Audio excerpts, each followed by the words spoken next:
Hello, everybody. Thanks for joining me today on another little webinar, sharing lots of social media tips here on our YouTube channel. Today, I'm talking about tools for managing your social media accounts. We've put a blog about this in full detail on our website. We'll pop that link into the show notes so that you can read the full blog post. But yeah, I thought we wanted to really talk to you about what sort of tools you need to be thinking about to make sure that you're able to manage your social media strategy. Because it's not just about having access to your Facebook page or your LinkedIn profile, but actually, if you want to be proactive and planned and effective, then there are loads of different tools that you need to be familiar with in order to execute a really successful strategy. So let's start talking about scheduling. There are plenty of ways you can schedule content. The benefit of scheduling content means that you know it's going to go out, it's going to be posted, it's not a reminder anymore on your to-do list, and you're not going to miss opportunities. Quick caveat, don't overschedule. So don't schedule so far in advance that you forget what it is that you're going to be sharing, and then forget to check in for for comments, a conversation. And also, if you're scheduling in advance about things that are due to be taking place that are time sensitive, like events, and there are changes to those events, then just be mindful, because if you don't make changes or delete it or update it, then you could be setting yourself up for a social media fail. So scheduling tools, I'm going to share my screen so I can quickly run through. We absolutely love HootSuite. That is our preferred platform of choice. Here we go. So we use HootSuite. We love it. It's something that I've always used since I started my career in social media. It's not for everybody. There are lots of other alternatives. I'm going to give you a very quick rundown as to why we love HootSuite. So we love it because it gives you the ability to have multiple different accounts. It feeds into Twitter, it feeds into Instagram, LinkedIn, Facebook, YouTube. It has all those main platforms available. It's API. And this might look really confusing, but actually the way I like to talk to people about HootSuite is that this is every element, in this instance Twitter, of your Twitter account, just laid out in a linear format. So all of these little options here are ultimately a tab on your app or desktop browser, but they're all laid out for you in a linear fashion. So your profile tweet, so what tweets you've been sending, are listed in one, and these are all scrollable up and down. Your scheduled content is then available to be seen. Your mentions, so anybody talking about you, is listed in another column. And then you can also use the list function. So if you're using lists on Twitter, if you're not, that's probably a conversation for another day. But if you are using lists on Twitter, then you can add streams for them as well. So you can quickly jump into those content elements. If you want to add a new stream, you select what Twitter account that you want to see, and then there are all the options. So you can see who's liking your tweets, who's following you, what retweets, etc., and your home feed as well. Click on home, and then you've got everybody that you follow and their news here.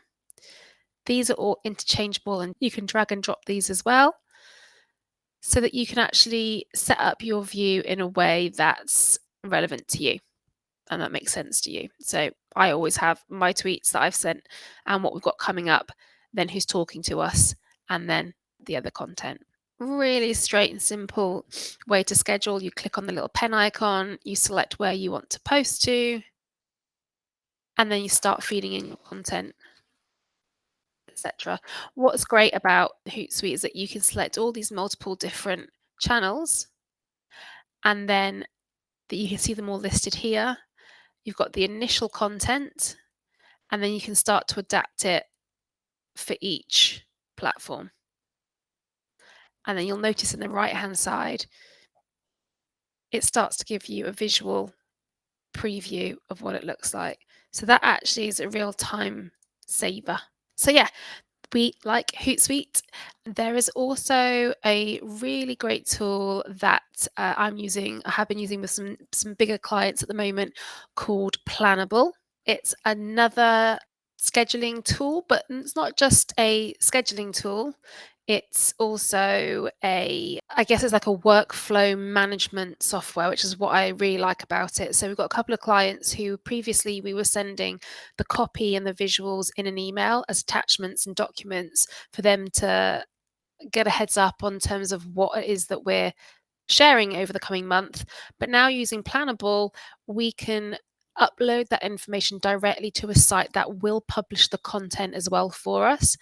And not only that, it allows the client to see from a visual perspective what it's actually going to look like. Um, they can leave comments. So if they think, yeah, really love the copy, but the visual could be different, they can leave a comment for us. We can set up approvals. So again, we talk about that workflow management. If one of our account managers uploads the copy and the content, that then goes through to the client. They can approve it, and then that pushes it through into the next stage. So yeah, once it's approved, it then gets scheduled. So yeah, really, really liking that about Planable at the moment. What else we got? Yes, don't forget that each of your social media sites have their own scheduling functionality as well, what we call a native function. That means it happens within the app. I'm going to quickly jump on to Twitter, for example. You can see here that I've typed in some copy. I have added my GIF or visual, and then at the bottom here, we've got a little schedule icon. So we click on that, we can select the month, the day, and the time. Click confirm, and it's scheduled. Discard that. And also, if I stop sharing there, but show you Facebook, I'm sure lots of you realize this, and many of you get frustrated with this. But Meta, aka Facebook, has its own scheduling software as well. We really like the kind of planner view of Meta, so you can see it in days and months, so we can see what we've got planned. And it's a really easy step by step to create post, very much how you saw me demonstrate with HootSuite at the beginning of this webinar. Pop your text in, and you can then, if you had Instagram ticked as well, we'd be able to preview on the right hand side what it looked like on Instagram versus what it looked like on Facebook. We can add our photos, and then down the bottom we can schedule the post, select the time of the day. Once we click save, it would appear in our calendar. So, benefits to using, for me, my advice is that unless you've got multiple pages and accounts to manage, then it's likely that the native scheduling functions of most platforms will be fine for you to use and are actually really upping their game, which is understandable because it keeps you all on their platforms. So if you're just managing a Facebook page, a Facebook group, or two Facebook pages, Meta, brilliant. You don't need to go and pay for something like HootSuite or Planable or Later or Buffer. So yeah, it's only, I would say, when you start to have to manage multiple accounts or have multiple contributors. So if you have junior staff members contributing to content in your feed and writing and drafting, and they need approvals, that's when scheduling software really kind of comes into its own, I guess, and where there's a benefit to it. Okay, let's quickly move on to, we just touched upon planning tools there. You saw in the Meta Business Suite that you are able to use that ultimately as a planning tool. And when we talk about planning, we are saying that planning in advance, we're looking ahead at what we're doing. So you can use this as something to see what you're doing and where the gaps are. But if you take a step back from that, what you need to be thinking about is how are you planning for content? So we like to use this free template that we took from HootSuite actually, and we made it our own. There we go. So we downloaded this from HootSuite. It's a great resource. Go check them out. There's others available on HubSpot as well. But ultimately, we wanted a visual way to plan our client content. So we did this a couple of months in advance. You've got a key for all the activities and the channels.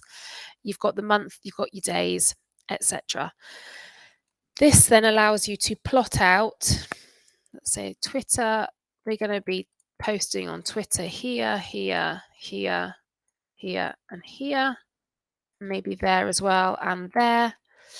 And then once you know and understand where and when you're posting, you can use the calendar view tab to then start drafting your copy, giving it an image, campaigns, and any links you need.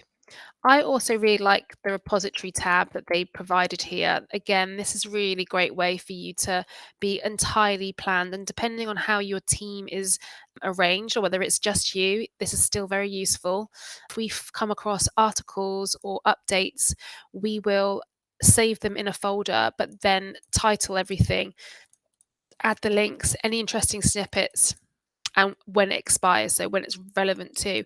That way, anybody who's writing the content from here and here can reference things in here. So planning, really key. As I said, if you go onto the blog that we've published on our website, there is a link to that template or one that's similar, and you're welcome to adapt it as you need. Visuals are the next thing we're going to quickly touch upon. If you haven't explored visuals, which I'm sure you have, or visual tools, then this hopefully will be a really useful section. But when we talk about visuals, we're talking about where to get imagery from and how to put it all together into something that looks great for your social content. I'm sure many of you will have heard of Canva. That is one of the firm favorites for a lot of companies.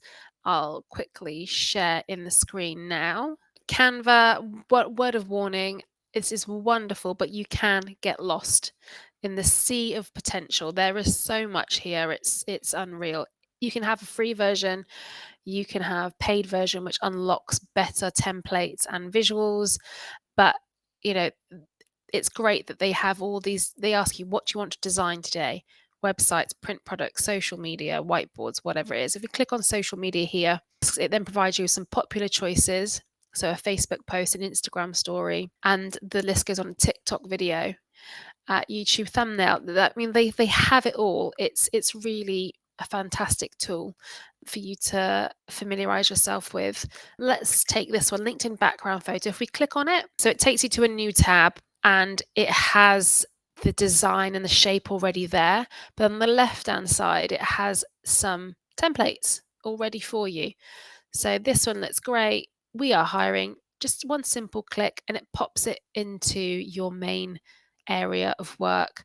These are all, as I hover over this, you can see these are all interchangeable sections that you are able to click in, type over, or even move and rotate.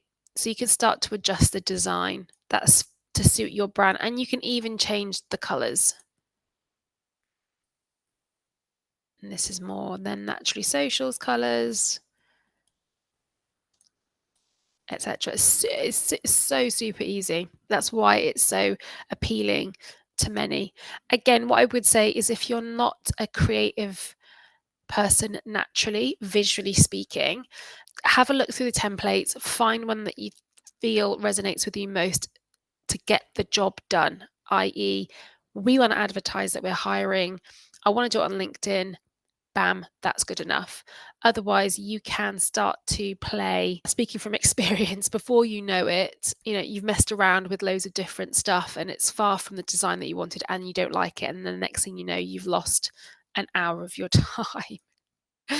So yes, that is Canva. We really like Canva. Adobe Stock is another tool that we use for paid images. Obviously, there's loads of free stock imagery sites like Unsplash, Pixabay, but if you pay $19.99, I think it is, for Adobe, you can get a certain amount of assets, what they call assets, a month, and that gives you free content, free pictures of more of a premium feel. So that's stock imagery. I'm going to give a shout out for some video editing tools such as CapCut, which our digital content creator Maya loves when she's creating TikTok content. We also really like InVideo, very much like Canva, but for video content. So all the templates are there for you to use, really super easy to drag, drop, cut, and crop. I think that's everything, guys. Today, I think I've covered the basics of some of the tools that we particularly like to use. but also some of the things that you might find useful when upgrading your social and what tools that you should think about using. If you've got any social media tools that you use that you'd love to recommend, we'd love to hear about them. Pop them in the comments. Don't forget to subscribe, and hopefully you'll stay up to date with plenty more videos like this in the future. Take care, guys. Thank you.